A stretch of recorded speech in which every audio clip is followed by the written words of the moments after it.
So very good evening, students. We're going to see one important question from professional ethics from test year knowledge 22. Sure, it's going to be very handy for you. The main reason begin emphasizing this as important question is uh, whatever questions that connects two clauses or that involves two clauses that has got more chances of testing an exam. So pay full attention. I'm sure it's going to be very handy for you.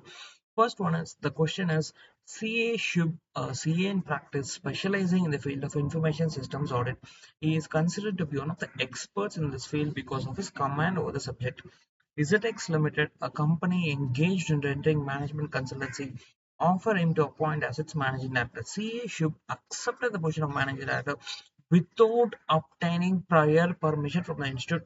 One of his friends, CA Varun, informed him that now he cannot retain full-time certificate of practice, thus cannot do attestation function and train article assistants. Comment with reference to provision of CA Act 1949 and schedule thereto. Wonderful question, nice question. So let's quickly check out what is expected from you.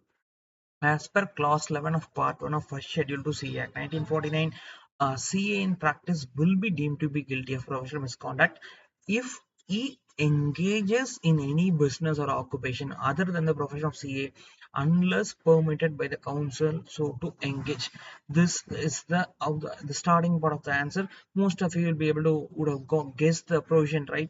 So moving on to the next, these are the various aspects where you tend to miss out. That is the main reason begin sharing this question. As per the guidelines for corporate form of practice, the council has allowed the members in practice to hold the office of MD, full-time director or manager of a body corporate within the meaning of Companies Act, provided that the body corporate is engaged exclusively. These are the various aspects you might miss out. So exclusively in rendering management consultancy and other services permitted by the council in pursuant to section 224 of the CA Act 1949 and complies with the conditions specified by the council from time to time. So that is why I emphasized in the beginning, this question involves two clauses, clause 11 of part 1 of a schedule as well as section 2224 of CA Act. So the name of management consultancy is required to be approved by the institute, and such a company has to be registered with the institute. If you write till year 2 to 3 marks is guaranteed. Moving on to the last part, the members can retain a full-time certificate besides being MD or manager of such management consultancy company. So there will be no restriction on the quantum of equity holding of the members either individually or along with relatives of some in such company.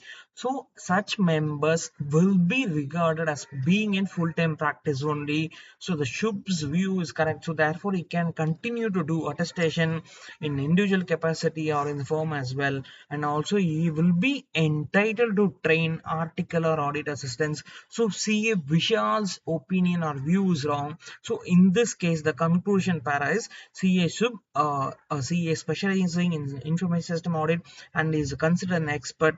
So in this case he accepted the role without obtaining permission from the ICA. So from the above provision, it can be concluded that CA Shub's action is valid and prior permission from ICA is not required in such scenario.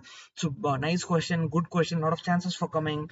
I hope all of you followed. Quickly make note of all these key terms. Both the you need to mention the two clauses, and also you need to specifically mention as per the guidelines for corporate form of practice, because these are various things which may not get registered or which will you will find it difficult to reproduce. So that's the main objective again sharing these things. So keep going, best wishes and all the very best.